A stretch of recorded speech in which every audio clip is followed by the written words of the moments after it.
Buen día, muchachos. Natalia, Jocelyn, Pamela, Jonathan, Marvin, Joel, Eduardo, buen día. Buen día, doctor. Ok, vamos a empezar nuestra clase. Hemos dado inicio el día martes al tema de integración del metabolismo y hemos mencionado que esta es una expresión de la maravillosa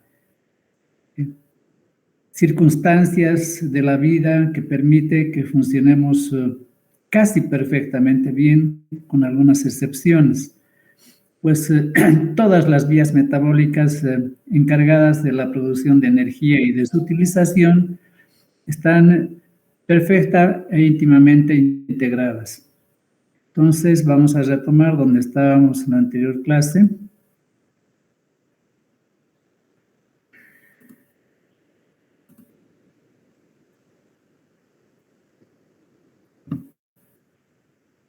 Habíamos visto este cuadrito en el cual podemos ver el resumen de lo que sucede con las vías anabólicas en celeste acá y las vías catabólicas en rosado.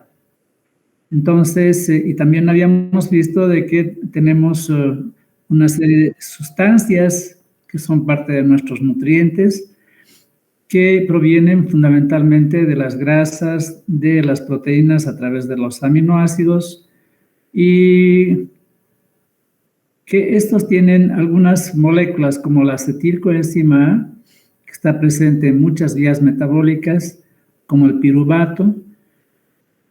Y en resumen, aquí a la derecha tenemos que estos precursores que acabo de mencionar y sus productos van a permitir de moléculas más simples, anabolismo, a moléculas más complejas como las proteínas, polisacáridos, lípidos y nucleótidos, o ácidos nucleicos, a través de procesos que utilizan energía, aquí el redondito del color café, y que van a permitir entonces esa vía anabólica utilizando energía, y con subproductos como las sustancias ADP, NAD oxidado, NADP oxidado y FAD oxidado. En la vía catabólica, los carbohidratos, las grasas y las proteínas entonces van a producir esta energía que estamos señalando acá y subproductos como el CO2, que es el producto final del catabolismo, agua y amoníaco. Entonces, vamos a indicar que el metabolismo tiene esas dos vías, que son las vías anabólicas y las vías catabólicas.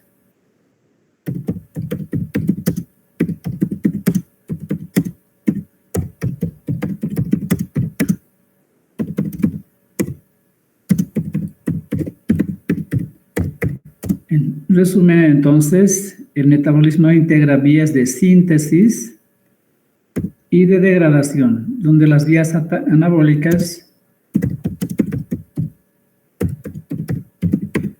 son sintéticas y utilizan energía,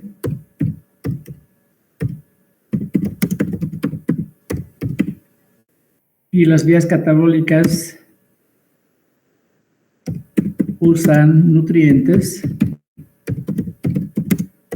para la producción de energía.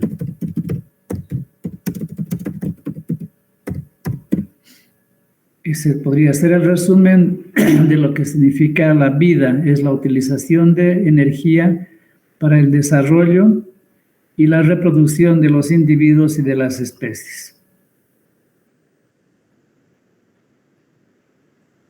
El objetivo, entonces, lo que estoy mencionando, es el de la reproducción, el desarrollo del individuo y su reproducción.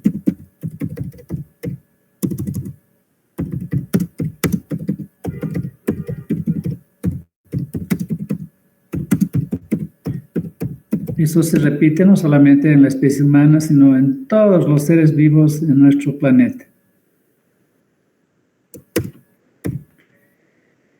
La energía que una persona adulta generalmente necesita todos los días varía entre 1900 y 2900 kilocalorías día. Entonces, este es un dato relativamente importante porque nos permite cuidar la alimentación, que no esté por debajo de esas cifras ni muy por encima de las de 2900.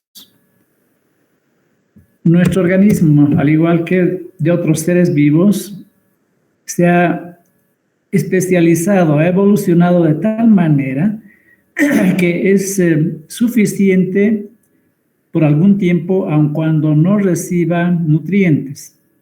Esto a partir de la capacidad que tiene de guardar la energía como glucógeno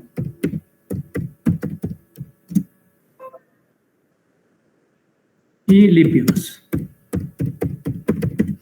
Esto es parte de los procesos de integración. Se produce energía, se la utiliza para la síntesis, para los procesos anabólicos, pero un exceso de esta energía, que generalmente existe, se guarda como glucógeno hepático, glucógeno muscular y los lípidos principalmente como triacilglicerolas. Dentro de este conjunto de procesos anabólicos y catabólicos, existen otras categorías bioquímicas como las reacciones reversibles y las reacciones irreversibles. Las reversibles están en equilibrio.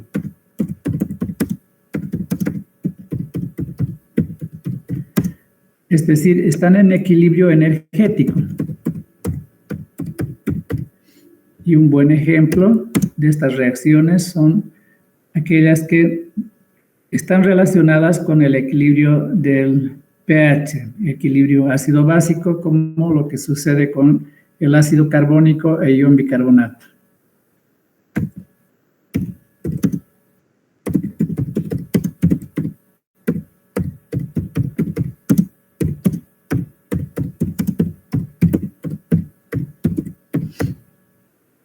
Okay. En cambio, las reacciones irreversibles son las que usan energía y parte de ella se pierde como calor. Ejemplo.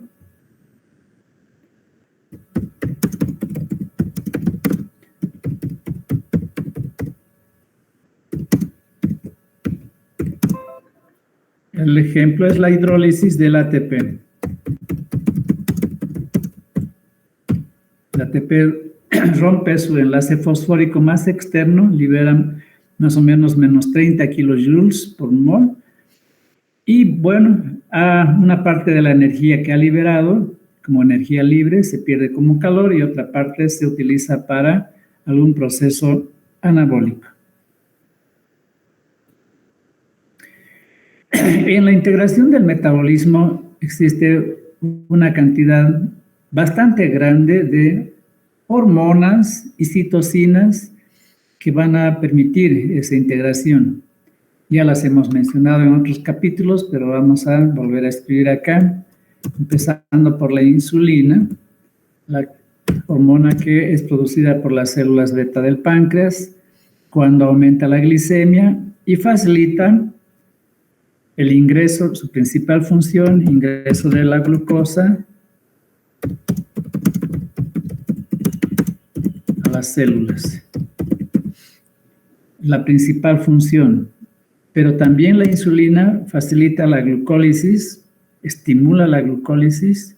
Vamos a poner entre paréntesis.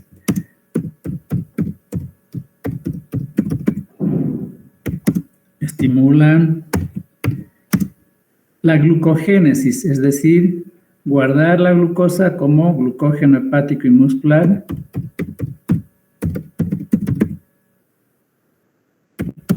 También estimula la lipogénesis.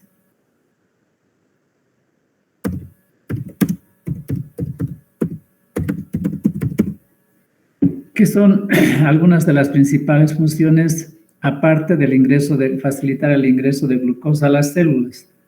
Adicionalmente, siempre les indico, ya no voy a escribir eso, que además la insulina estimula a la hormona del crecimiento, tiene una lógica. Abundante alimento significa también potencialidad para el desarrollo. Y inhibe el apetito. Este es un conocimiento y un aprendizaje importante para saber que en niños especialmente, cuando se requiere que estos se alimenten de una forma ordenada, el consumo de pequeñas cantidades de glucosa a través de dulces inhibe el apetito y los niños no tienen mayor voluntad de consumir el alimento que los papás han cocinado.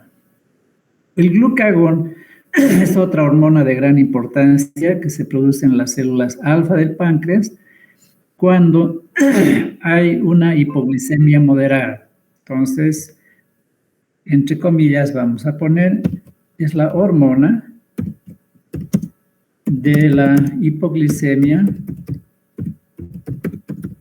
moderada. Producimos glucagón en organismos ordenados al menos 3 veces al día, a media mañana, a media tarde y después de algunas horas de la cena. Cuando baja la glicemia, después de que los hidratos de carbono han sido absorbidos a nivel intestinal, a nivel de la sangre e introducidos a las células. Baja la glicemia y se produce glucagón, que lo que va a hacer es inducir la glucogenólisis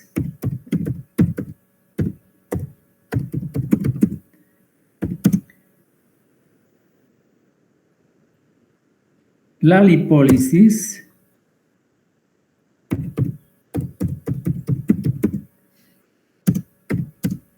y la gluconeogénesis. Entonces son 3 procesos que son estimulados por el glucagón cuando todos los días estamos algunas horas después de haber consumido algún alimento, hidrato de carbono.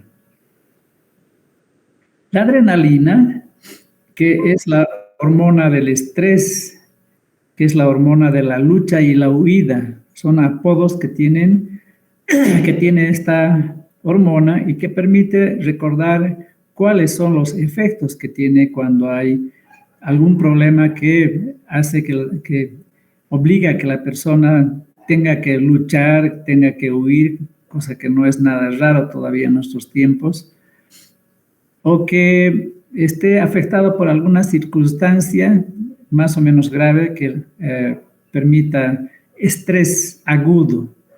Entonces, no voy a escribir ya esto, hormona del estrés agudo, hormona de la lucha y la huida, sino me voy a limitar al tema de hoy, que es bautizar a la adrenalina como la hormona del estrés agudo, perdón, de la hipoglicemia severa.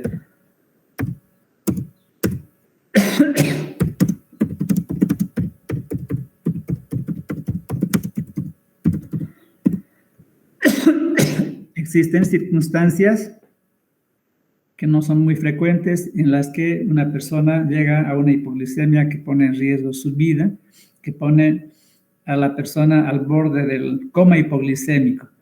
Tal vez más o menos común en el campo de los diabéticos que se administran de forma ambulatoria su insulina, a veces pueden equivocarse, especialmente si son personas adultas de la tercera edad y se ponen una dosis excesiva. Entonces, en esos momentos hay una liberación de adrenalina que va a producir una serie de signos y síntomas, como son aumento de la frecuencia cardíaca, sudoración profusa, ansiedad, taquicardia, aumento de la presión arterial y efectos en el campo de la energía, como son otra vuelta, glucogenólisis hepática y muscular.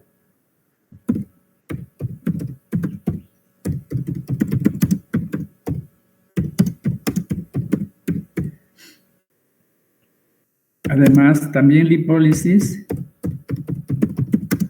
y finalmente gluconeogénesis.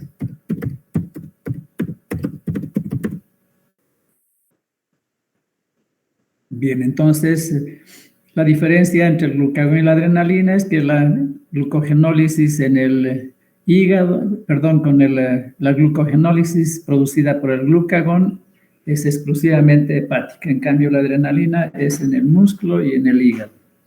En ambos casos, el organismo intenta, por estas tres vías, garantizar la provisión de glucosa, porque ya es la primera fuente de energía y porque es imprescindible la glucosa para el sistema nervioso central y para los glóbulos rojos. El cortisol es otra hormona que también está integrada a estos procesos que estamos manifestando. El cortisol es una hormona que regula el metabolismo energético intermedio, es una hormona que regula el metabolismo de las proteínas, es una hormona que está relacionada a la respuesta inmunológica adecuada, equilibrada, pero también es una hormona que se secreta con mucha frecuencia innecesariamente, entre comillas, innecesariamente. El cortisol, además de lo que hemos mencionado hace un momento, vamos a bautizar al cortisol como la hormona del estrés crónico.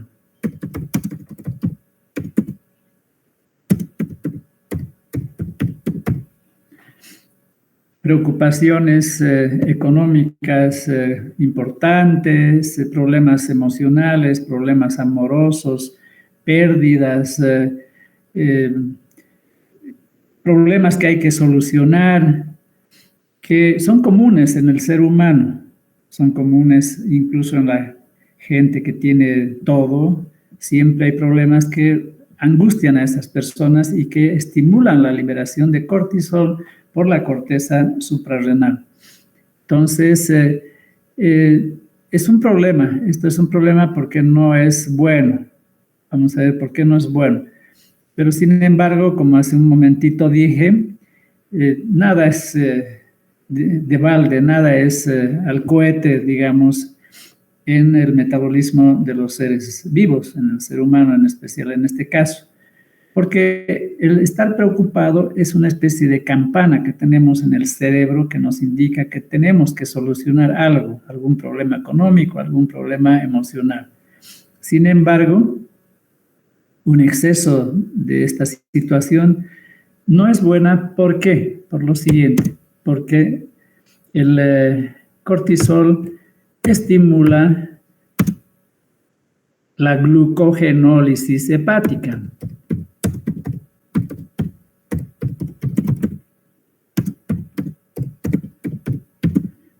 Porque el cortisol estimula la lipólisis. Y porque el cortisol estimula la gluconeogénesis. Entonces, estamos viendo de que produce glucosa, tanto por la misma glucogenólisis como por los productos de la lipólisis, por ejemplo, el glicerol que va a ingresar a la gluconeogénesis y porque estimula la gluconeogénesis. Produce glucosa en exceso sin necesidad, contrariamente a lo que hace la adrenalina y el glucagón, que estimula esta producción de glucosa con necesidad, por hipoglicemia. Acá no. Y el exceso de glucosa, pues es malo, especialmente en personas diabéticas. Por eso se dice que el cortisol y la adrenalina son hormonas diabetógenas. No olviden nunca lo que les acabo de decir, porque este es un problema muy común que afecta a los que tienen diabetes o a los que están por empezar el problema de la diabetes. Y la diabetes es un problema que tiene múltiples consecuencias de carácter renal, ocular, a nivel de la piel, cardiovasculares e inmunológicos. Entonces, aquellas personas que incrementan su glicemia innecesariamente están entrando en un exceso de glucosa innecesariamente también. Además de estas 4 hormonas que hemos mencionado, existen muchas otras que permiten una regulación fina. No es solamente la adrenalina, no es solamente el glucagón o la insulina, sino existen citocinas que van a regular finamente. Un ejemplo que hemos visto con mis alumnos en la práctica es que existe una sustancia que se llama GLP de tipo 1, glucagón like peptide de tipo 1. En español,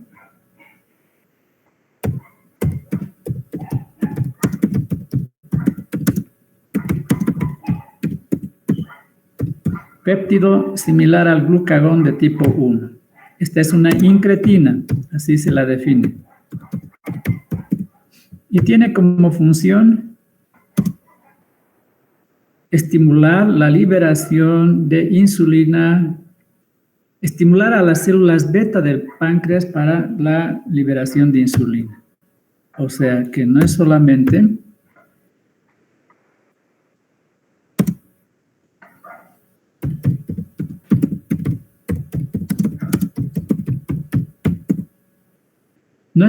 entonces que la elevación de la glucosa va a permitir el cierre de los canales de potasio a nivel de las membranas de las células beta y que exista adentro la activación de proteínas de transporte que van a transportar a la insulina de la célula beta hacia la sangre. También hay otras sustancias como este GLP, péptido similar al glucagón. El ejemplo sirve para entender que no solamente son estas sustancias así gruesas, digamos, sino que existen también otras que van a permitir que haya una regulación fina, perfecta, para decir de otra forma. Otro problema o fenómeno, mejor dicho, dentro de lo que significa la integración del metabolismo son los procesos de retroalimentación negativa. Es decir, la producción de una sustancia va a permitir que esta sustancia inhiba a las células, inhiba la producción por las células responsables. Un buen ejemplo es el cortisol. Y también que está relacionado a los corticoides. En ambos casos el funcionamiento es similar. Entonces, a nivel del hipotálamo,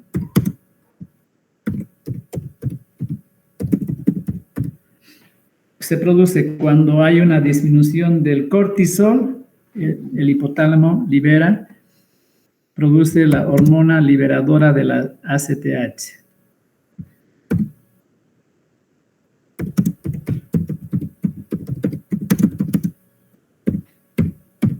De la adrenocorticotrofina.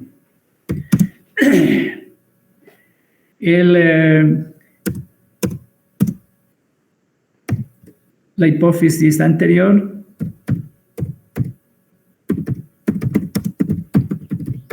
es la que libera la adrenocorticotrofina, que luego va a permitir la liberación de cortisol por la corteza suprarrenal.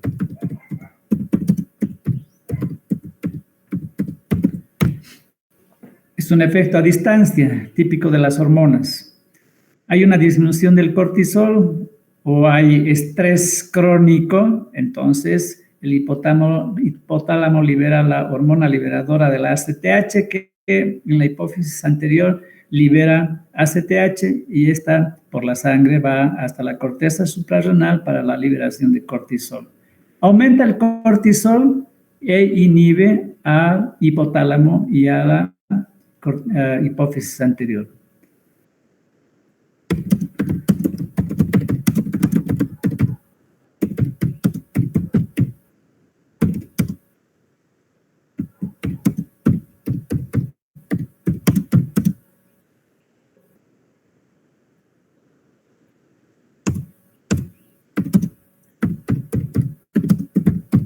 Ok, ahí está.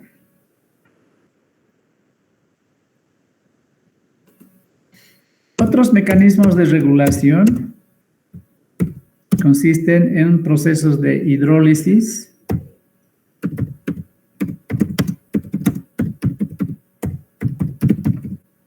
por ejemplo, la hidrólisis de las enzimas proteolíticas liberadas por el páncreas, las activa. Estas enzimas proteolíticas están inactivas dentro del páncreas y de los conductos pancreáticos hasta que se liberan en el duodeno, donde se hidrolizan, se rompen y se activan. Y lo contrario sucede. La mayor parte de las enzimas que han cumplido su función se hidrolizan y se degradan en los aminoácidos correspondientes. Los procesos de fosforilación y desfosforilación.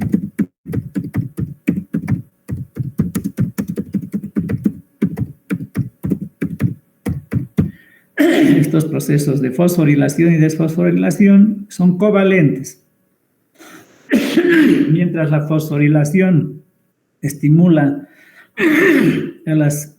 la liberación de glucosa del glucógeno hepático, paralelamente la fosforilación de la glucógeno sintetasa inhibe esta enzima.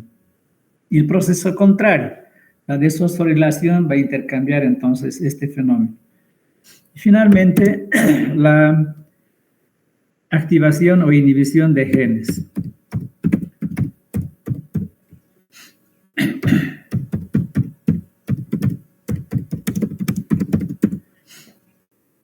Entonces, estos y otros que ya no vamos a mencionar son los responsables de que se integre de una forma casi perfecta nuestro metabolismo para que funcionemos bien.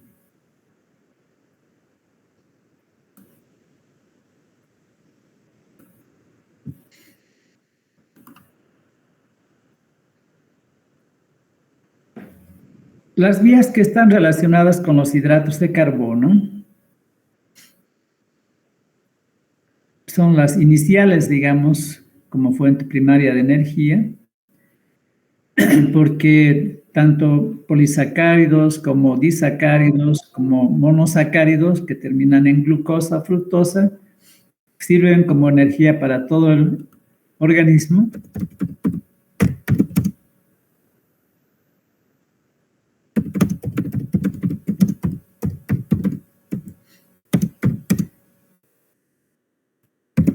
Y en forma casi exclusiva para el sistema nervioso central.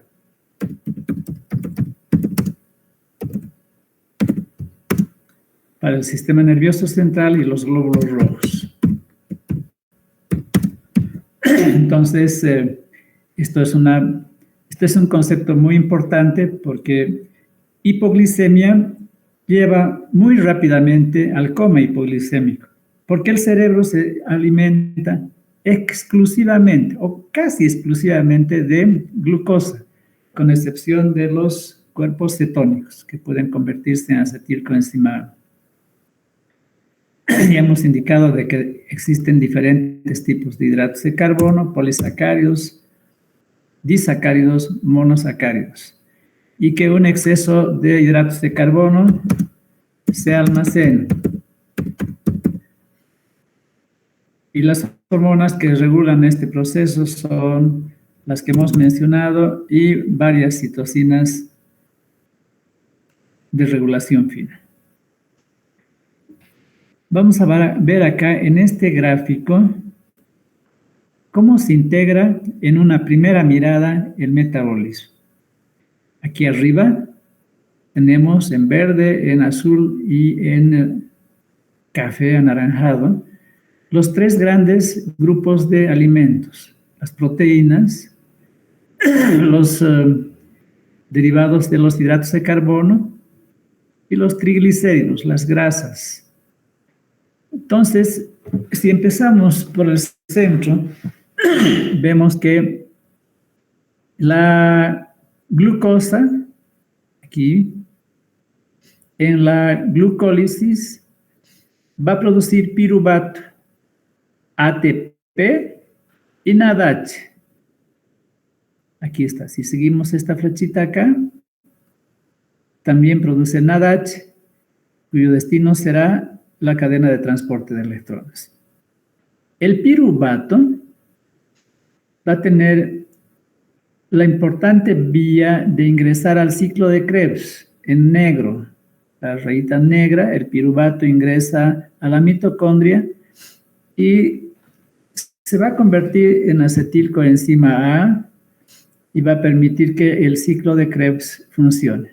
Aquí, la línea, perdón, no la línea negra, la línea azul. Acetilcoenzima A ingresa al ciclo de Krebs. El ciclo de Krebs va a producir el producto final del metabolismo, que es el CO2. Va a producir coenzimas reducidas como el FADH, NADH, ambas se van a ir a la cadena de transporte de electrones para producir ATP. Con el insumo de oxígeno, por supuesto. Los intermediarios, como el piruvato, tienen otras vías. Por ejemplo, el piruvato puede convertirse en oxalacetato. ¿Cuándo se convierte en oxalacetato? Cuando hay necesidad de que se reemplace esta importante sustancia para que siga funcionando el ciclo de Krebs a partir de un proceso de descarboxilación. La acetilcoenzima A tiene otras vías, no solamente es ingresar al ciclo de Krebs y producir energía que hemos mencionado. También la acetilcoenzima A puede salir de la mitocondria y dirigirse a la síntesis de ácidos grasos. Y estos ácidos grasos van a unirse al glicerol para sintetizar los triacilgliceroles en el proceso llamado lipogénesis.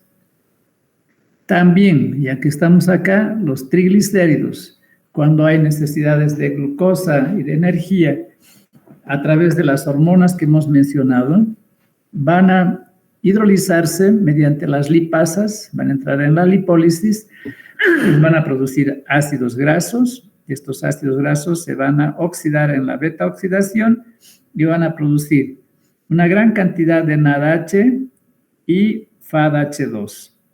Pero también van a producir acetilcoenzima A. Seguimos esta flechita, donde nos muestra la producción de acetilcoenzima A.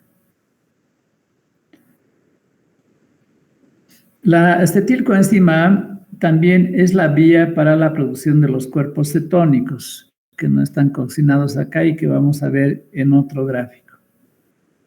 Nos vamos hacia las proteínas. Las proteínas pueden degradarse a aminoácidos y los aminoácidos pueden servir para sintetizar otras nuevas proteínas o para convertirse en piruvato, para que siga alguna otra vía que hemos señalado, o para convertirse en acetilcoenzima A, o para convertirse en intermediarios del ciclo de Krebs, para producir energía en circunstancias en que hay deficiencia de hidratos de carbono, fundamentalmente, y de las reservas lipídicas.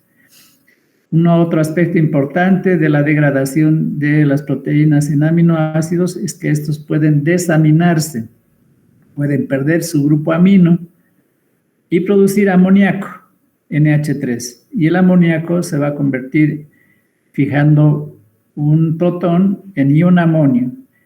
Y en circunstancias, esto es normal, este amoníaco y el ion amonio van a ir al hígado y en el hígado van a convertirse en el ciclo de la urea en urea y van a ser eliminados mediante la orina.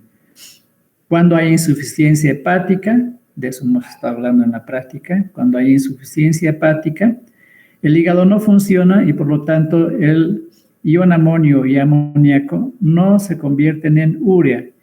Y hay una complicación grave que se llama encefalopatía por amonio, que es un paso antes de la muerte. Esto ocurre muy frecuentemente en pacientes con cirrosis, alcohólica o no alcohólica, o en pacientes que tienen una insuficiencia hepática por alguna otra causa. Bien, entonces podríamos estar más tiempo en este gráfico. Yo prefiero irme acá para mostrarles más o menos lo que hemos estado mencionando, principalmente centrados en los hidratos de carbono. Empezando que estos hidratos de carbono de una o de otra forma van a acabar en glucosa, y la glucosa va a producir a través de la glucólisis ATP, poquito ATP, pero va a producirlo.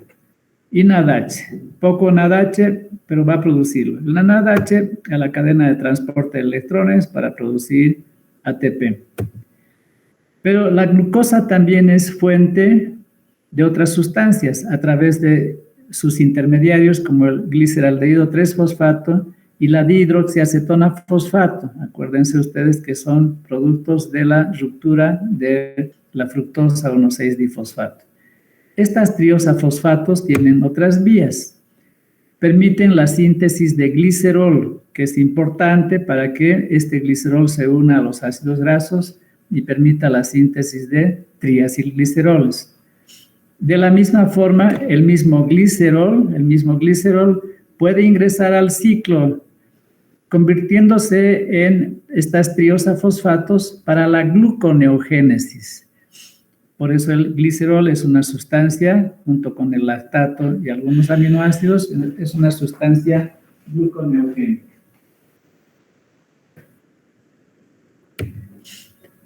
Ahí están los triacilgliceroles. Por otro lado, la glucólisis tiene como producto final el piruvato. Pero hemos visto en el anterior gráfico que el piruvato puede convertirse en acetilcoenzima A en la mitocondria. Esta acetilcoenzima A va a ser el ladrillo básico para la síntesis de ácidos grasos. Los 2 carbonos que tiene la acetilcoenzima A van a contribuir de 2 en 2 en un proceso cíclico, aumentando la longitud de un ácido graso. De la misma forma, por supuesto, los ácidos grasos, cuando entren a la beta-oxidación, van a permitir la producción de NADH, FADH2 y acetilcoenzima A, que también puede entrar al ciclo de Krebs para producir entonces lo que ya conocemos como NADH, FADH2 y ATP. Pero también la acetilcoenzima A, cuando no está en exceso, pero en especial cuando está en exceso, va a producir cuerpos cetónicos. Acetona, acetoacetato y beta-hidroxibutirato. Normalmente estos cuerpos cetónicos, cuando uno hace ejercicio por la oxidación de los ácidos grasos, se utilizan como fuente de energía porque tanto el ácido acetoacético como el ácido beta-hidroxibutírico pueden revertirse y convertirse nuevamente en acetilcoenzima A para que ésta sirva de fuente, entrando al ciclo del ácido cítrico. Y estos 2 que he mencionado, excepto la acetona, ingresan al cerebro, al sistema nervioso central, y pueden constituirse también de la misma manera en fuente energética. Esa es la excepción: glucosa y estos 2 cuerpos cetónicos. Y finalmente, la acetilcoenzima A también es el insumo inicial para la síntesis de colesterol, que es una sustancia importante que va a permitir la síntesis de ácidos biliares, hormonas esteroideas y la vitamina D3. Gluconeogénesis, hemos mencionado ya que a través de la glucólisis hay 2 vías gluconeogénicas, la del lactato y de los aminoácidos. Y por último, casi por último, la glucosa también es un insumo para la vía de la pentosa fosfato, que va a producir NAD-fosfato reducido y ribosa 5-fosfato. NAD-fosfato reducido para la síntesis de ácidos grasos y la ribosa 5-fosfato para la síntesis de los nucleótidos. Finalmente, la gluconeogénesis también está íntimamente relacionada a este proceso. Una muestra entonces para iniciar el tema de las múltiples vías de integración del metabolismo, tanto en la vía de los hidratos de carbono como de los ácidos grasos, la gluconeogénesis y proteínas.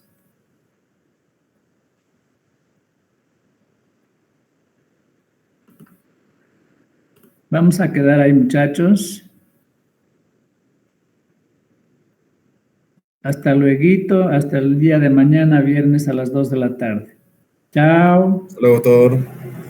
Hasta luego. Hasta luego, doctor.